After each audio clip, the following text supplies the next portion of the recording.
ആ ഒരു short film ശരിക്കും 2 ദിവസത്തിൽ ഷൂട്ട് ചെയ്തതാണ്. 2 ദിവസം ഷൂട്ട്. 2 ദിവസം. അപ്പോൾ അത് പർപ്പസ്ഫുള്ളി നമ്മളൊന്ന് ടൈറ്റാക്കി നമ്മൾ ഒരു ഫീച്ചർ ചെയ്യാനുള്ള പദ്ധതി ഉണ്ടായിരുന്നു. 15 മിനിറ്റ് ആയിരുന്നു അല്ലേ? 17 മിനിറ്റ്. ഇതിനകത്തെല്ലാം എന്തൊക്കെ ചെയ്യാൻ പറ്റുമോ എല്ലാം അതിനകത്ത് എന്തൊക്കെയെന്ന് പറഞ്ഞാൽ ടെക്നിക്കലി ട്രൈ ഔട്ട് ചെയ്യേണ്ടതെല്ലാം. സിങ് സൗണ്ടാണ്, അതേസമയം കുറച്ച് ഭാഗം ഡബിങ് യൂസ് ചെയ്തിട്ടുണ്ട്, നൈറ്റ് ഷൂട്ട് ഉണ്ട്, ഡേ ഉണ്ട്, ചെറിയ CG ഉണ്ട്, ഡ്രോൺ ഉണ്ട്, എന്തൊക്കെയാണോ ഒരു ഫിലിം മേക്കർ ചെയ്യേണ്ടത്. അതേസമയം ഷെഡ്യൂളിങ് വാസ് സോ ടൈറ്റ്. ഈ 2 ഡേയ്സിനുള്ളിൽ എല്ലാം തീർക്കണം. എനിക്ക് ചെറിയൊരു മഴയുടെ ഒരു ഇത് കിട്ടാനുണ്ട്. ഇങ്ങനെയൊക്കെ നൈറ്റിൽ അത് കുറച്ച് ഡിഫിക്കൽട്ടും ആയിരുന്നു. ആക്ച്വലി നമ്മൾ വിചാരിക്കാതെ ഒരു 2-3 മണിക്കൂർ മഴ പെയ്തു രാത്രി. അപ്പോൾ നമ്മുടെ ഒരു തെയ്യത്തിൻ്റെ സീനൊക്കെ ഉണ്ടായിരുന്നു.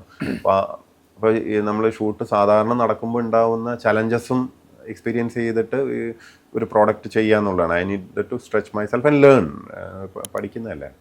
അപ്പോൾ എന്നിട്ട് വേണം പ്രോപ്പർ ഇതിലേക്ക് പോകാൻ എന്നുള്ളതായിരുന്നു. ചെയ്യാൻ ഉദ്ദേശിച്ച ആ മൂവി പക്ഷേ നടന്നില്ല.